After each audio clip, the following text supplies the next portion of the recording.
séricos, ¿ok? En esta sección vamos a encontrar el reporte de lo que denominamos electrolitos. ¿Y qué son los electrolitos? Bueno, los electrolitos son iones minerales con carga eléctrica y se encuentran en los tejidos, la sangre y otros líquidos corporales en forma de sales disueltas. Digamos que como pequeñas unidades funcionales poseen un gran papel fisiológico ya que afectan la cantidad de agua en el cuerpo, pueden participar en la acidez de la sangre, es decir, el pH, participan también en la actividad muscular y otros procesos importantes. Yo podría citar acá, por lo menos la actividad eléctrica cardíaca, ¿ok? Funcionan como neurotransmisores a nivel del sistema nervioso central, ¿ok? Así que, en cuanto a papel fisiológico, los electrolitos séricos son los que tienen una mayor diversidad y, digamos, una mayor gama de participación y papel fisiológico de los que se pueda acá citar. Y fíjense que este comprende un grupo amplio. Cuando hablamos de bioquímica sanguínea, la mayoría de los laboratorios suelen enfatizar los valores de los electrolitos más importantes. ¿Cuáles son ellos? Sodio, potasio, calcio y fósforo.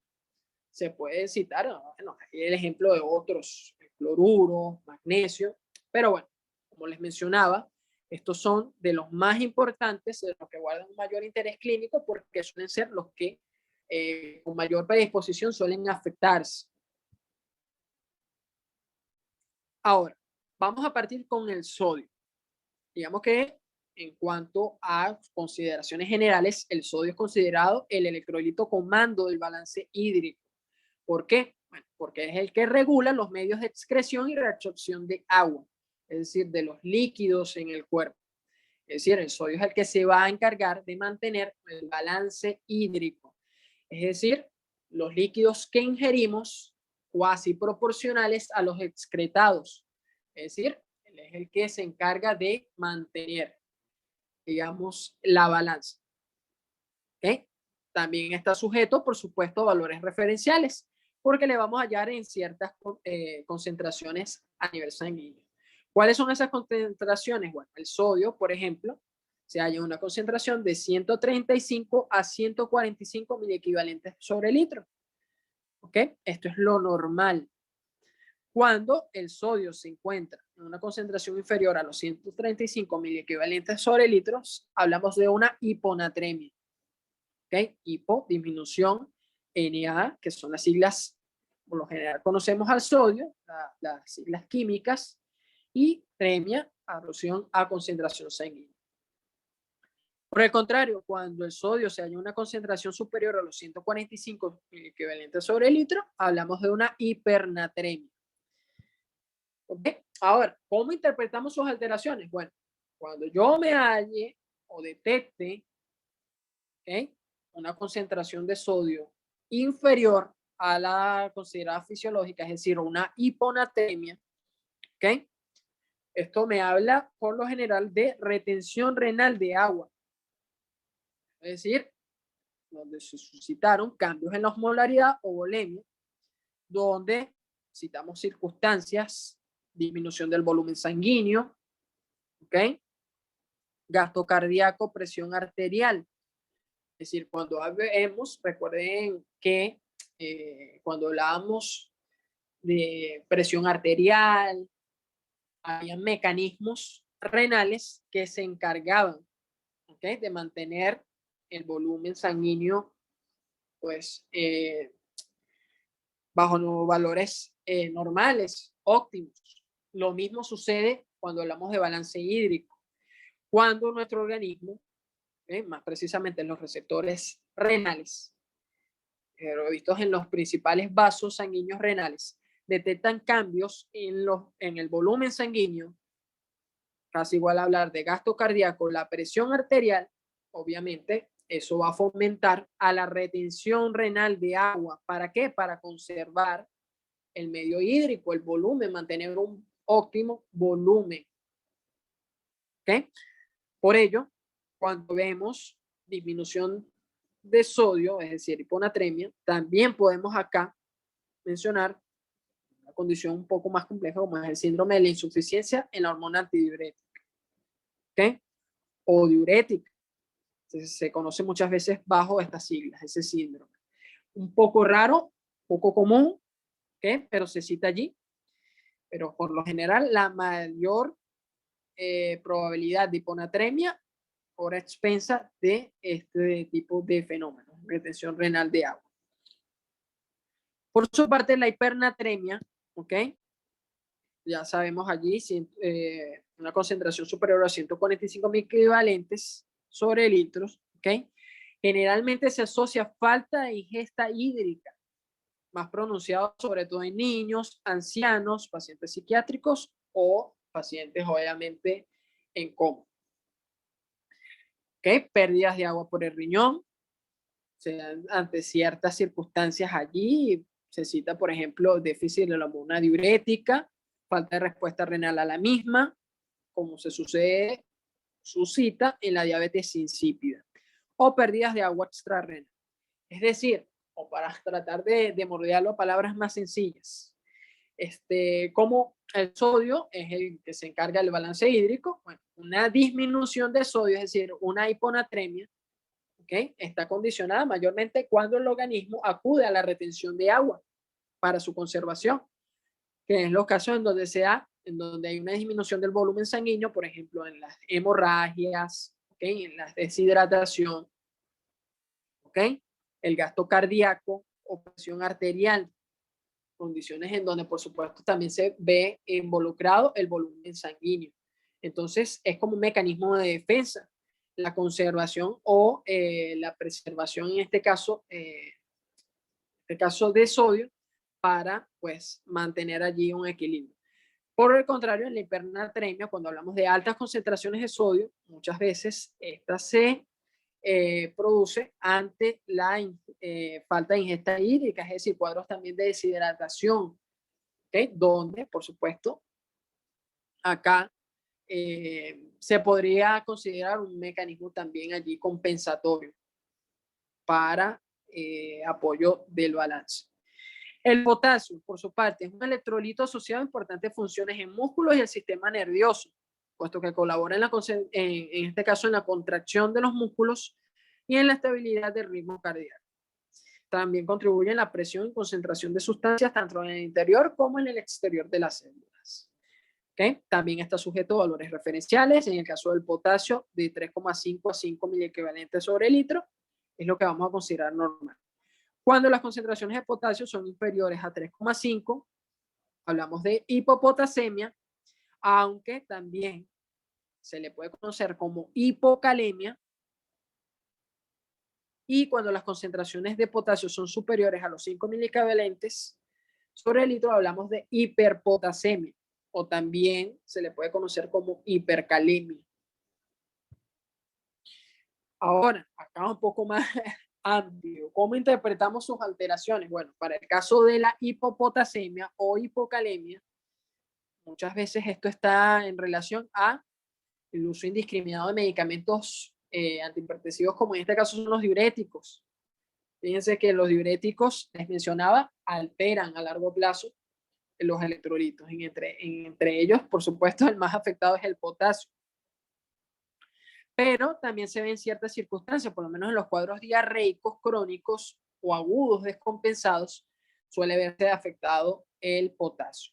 Y es así también como se ve en casos de émesis o vómitos persistentes. ¿Ok?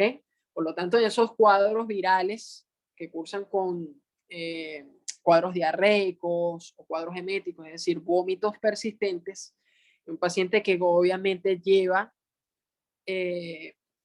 aunado a él un cuadro de deshidratación marcado, es común ver la hipopotasemia o hipocalemia.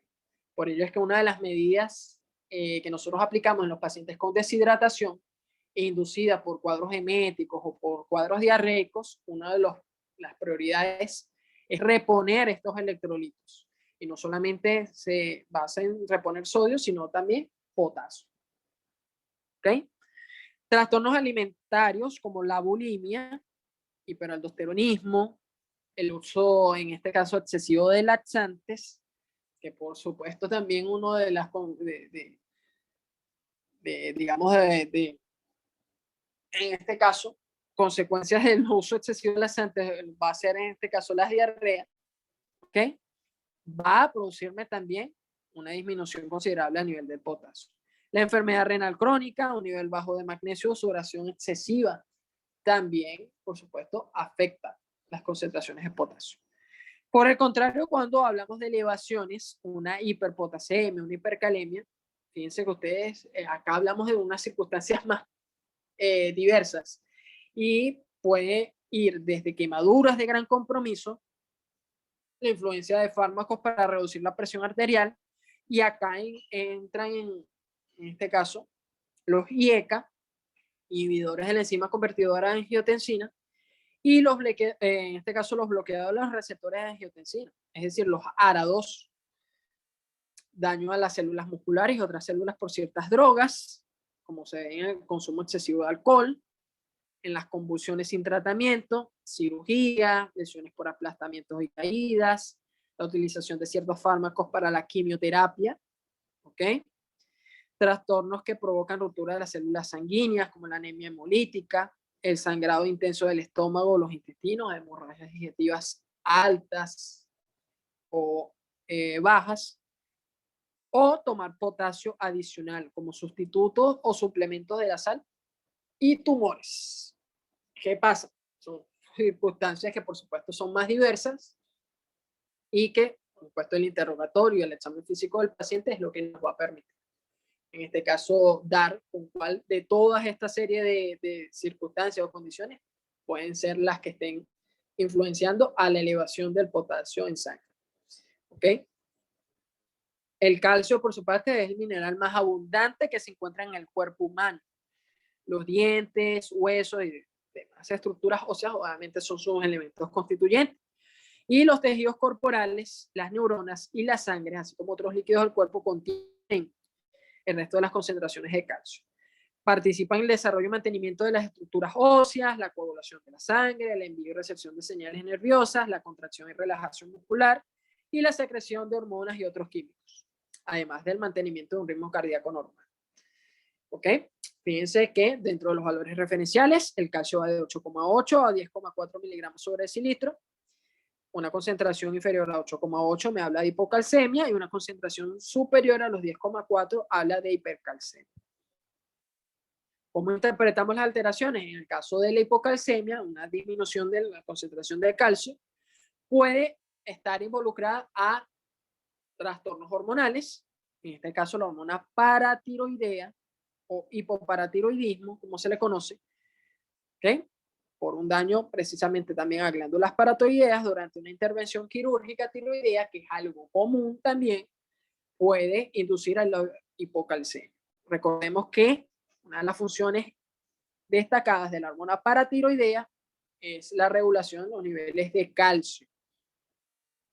Falta de respuesta a una concentración normal de la hormona paratiroidea, que es lo que se conoce como un pseudo hipoparatiroidismo, y acá tiene nuevamente importancia la hormona paratiroidea. Concentración baja de magnesio o hipomagnesemia, porque el magnesio, la concentración baja de magnesio, a su vez reduce la actividad de la hormona paratiroidea. Por lo tanto, si estamos hablando de que la hormona paratiroidea es la principal reguladora de las concentraciones de calcio en sangre, pues también va a afectar y va a conducir a una hipocalcemia. Y la otra es, por supuesto, una carencia de vitamina D por déficit de su ingesta o poca luz solar. La insuficiencia renal, la ingesta adecuada de calcio, ¿okay? O trastornos que reducen su absorción, la pancreatitis y ciertos medicamentos como la rifampicina, que es un antibiótico, los anticonvulsivos como la fenitoína y fenobarbital, la calcitonina, la cloroquina y los corticosteroides también me pueden generar disminución del calcio. Por el contrario, ¿cuáles son las condiciones que pueden inducir a una hipercalcemia, una elevación del calcio? Hiperparatiroidismo, es decir, una sobreestimulación de la hormona paratiroidea, que es la encargada de su regulación, va a conllevar a una incentivación, a promover, a aumentar las concentraciones de calcio en sangre. ¿Ok? Demasiada ingesta de calcio Pues en algunos casos la hipercalcemia aparece en presencia de úlcera péptica, sí. Además, se toma mucha leche y antiácidos a base de calcio para aliviar la acidez. ¿Okay? Esto es común ver en pacientes por lo menos que sufren de reflujo, ¿okay? Que tienen una ingesta constante de pastillas alcalinas para reducir la acidez gástrica. ¿Okay? Las personas que tienen un alto consumo de pectobismol, todos estos pacientes con este alto consumo o ingesta de calcio van a desarrollar una hipercalcemia. Demasiada ingesta de vitamina D durante varios meses conlleva a que la cantidad de calcio absorbida en el tubo digestivo aumente en gran cantidad. ¿Ok?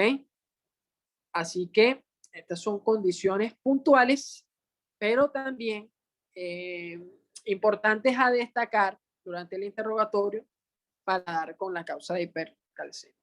El cáncer, neoplasias, ¿ok? Pues en las células de los tumores renales, por ejemplo, pulmonares y ováricos, se agregan grandes cantidades de una proteína que, al igual que la hormona paratiroidea, aumenta la concentración de calcio en sangre. Algunos trastornos óseos, ¿ok? Ya que la destrucción, en este caso, ¿ok? Ósea, conlleva una reabsorción y por lo tanto se libera calcio en sangre. Eso puede conllevar muchas veces una hipercalcemia. La inactividad, ¿okay? Ya que en ocasiones cuando se está inmovilizado, sobre todo en los pacientes por lo menos con parálisis, ¿okay? Pueden desarrollar una hipercalcemia. ¿Por qué? Porque un mecanismo muy bien pudiese llamarse incentivador para el aumento de óseo es la inactividad. Es decir, cuando una estructura ósea, los huesos, actividad muscular, locomotora, ya se inactiva por un largo periodo de tiempo, ¿ok? Es decir, los huesos dejan de aguantar peso, la bipestación, ¿ok? Eso sirve como un indicativo hormonal para aumentar la producción de calcio en sangre. Fosfato, también conocido como fósforo, es la partícula que contiene el mineral llamado fósforo. Esto estoy haciendo alusión al fosfato, el cual resulta indispensable para el organismo en su proceso de formar y reparar huesos y dientes, ayudar a que funcionen los nervios y hacer que los músculos se contraigan.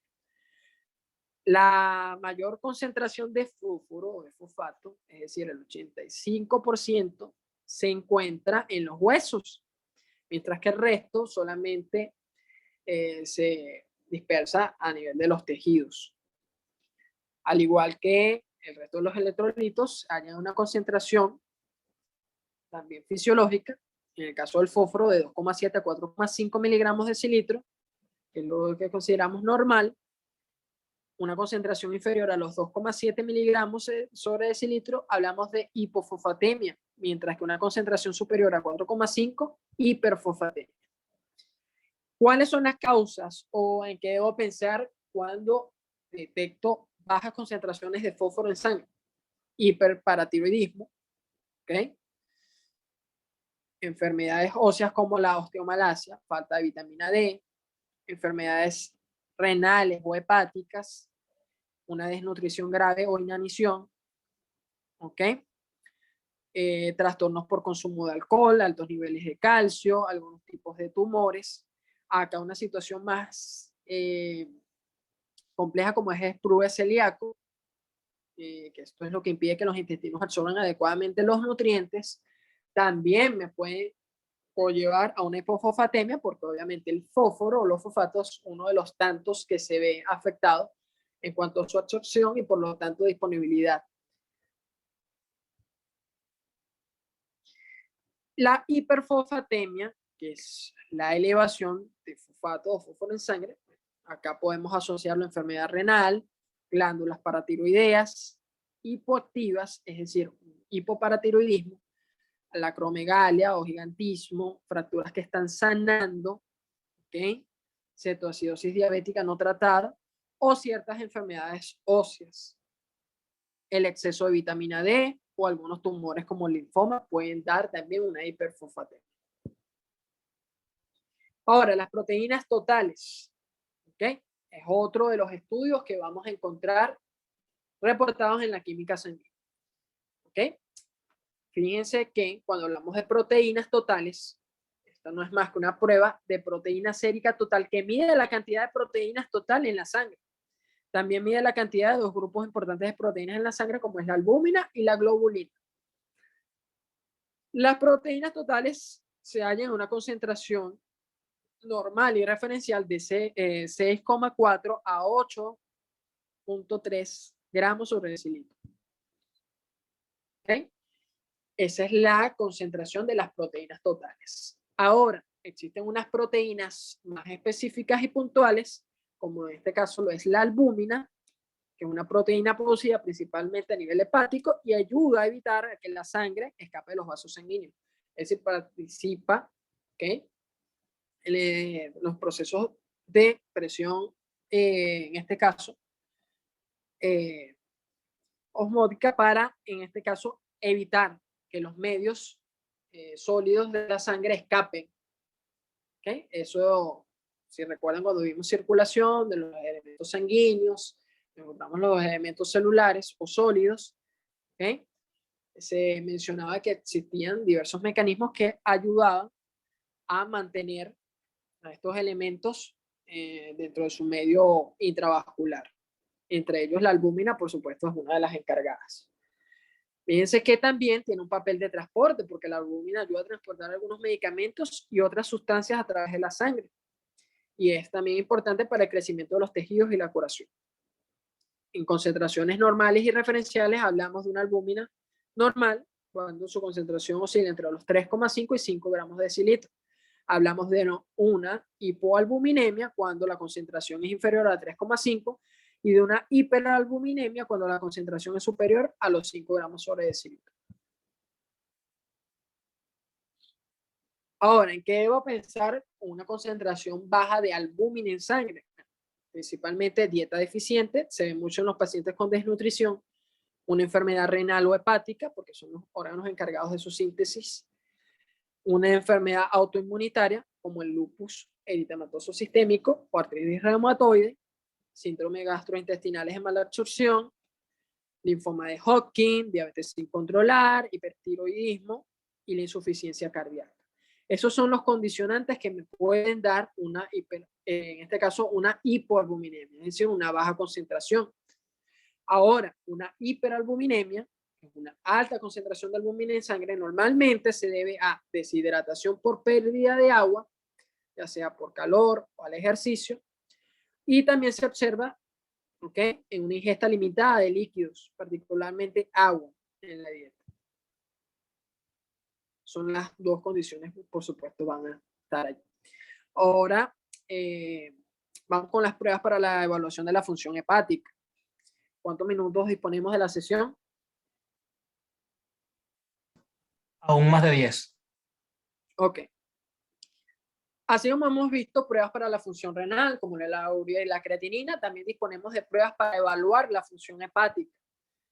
Y entre ellas vamos a encontrar y destacar, en este caso, las transaminasas. Y las transaminasas, ¿okay?, también conocidas como ALT o TGP y la AST o TGO, no son más que enzimas intracelulares que catalizan reacciones de transaminación, es decir, se encargan de la formación de aminoácidos. Por lo tanto, ¿okay?, al desempeñar una función tan directa, sirven como medidores por excelencia para la función hepática. Estos están localizados en diversos tejidos del organismo, pero principalmente a nivel hepático. ¿Okay? De allí a lo que les mencionaba, sean referenciales en la función hepática. Sin embargo, también se encuentran presentes en los tejidos renales, cardíacos, a nivel del páncreas y músculos, aunque en menos proporción. ¿Y cuáles son esas dos variantes que conforman las transaminasas? Bueno, principalmente la ALT, mejor conocida como alanino-aminotransferasa. Antes la ALT era conocida, o bueno, yo podría decir que aún se puede conocer como TGP. ¿Okay?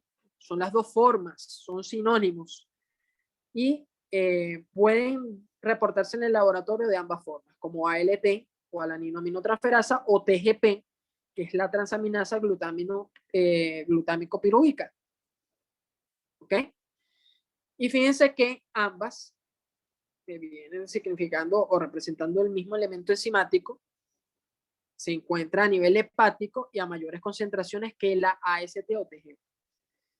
Por lo tanto, se van a dar cuenta que las dos transaminasas, la ALT o TGP, es la que posee mayor especificidad ante afecciones hepáticas porque bueno, esta se halla en mayor concentración que la AST o TGO. ¿Y cuáles son las concentraciones de la ALT o TGP? De 7 a 35, ¿ok?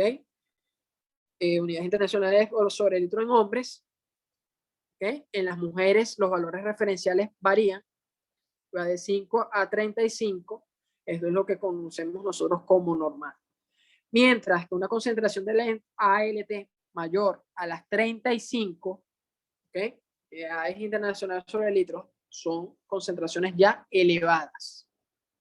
¿Ok?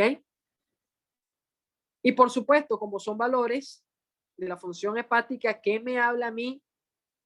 ¿O qué debo pensar yo ante una elevación de la ALT? Bueno, vamos a ver más adelante que ambas tienen relación con trastornos hepáticos. Ahora, la AST, o conocida como aspartato aminotransferasa, se le puede conocer también como TGO, nombres o siglas que hacen alusión a transaminasa glutámica, en este caso oxaloacética, es la prueba que mide la cantidad de esta enzima en la sangre. ¿Okay? La AST, a diferencia de la ALT, se encuentra tanto en glóbulos rojos, también a nivel hepático, pero tiene también una distribución dispersa en el corazón, tejido muscular, el páncreas y los riñones. ¿Ok? Por lo tanto, sus altas concentraciones sí nos sirven de parámetro referencial para la función hepática, pero también nos pueden servir como referente a daño renal y también daño cardíaco. ¿Ok?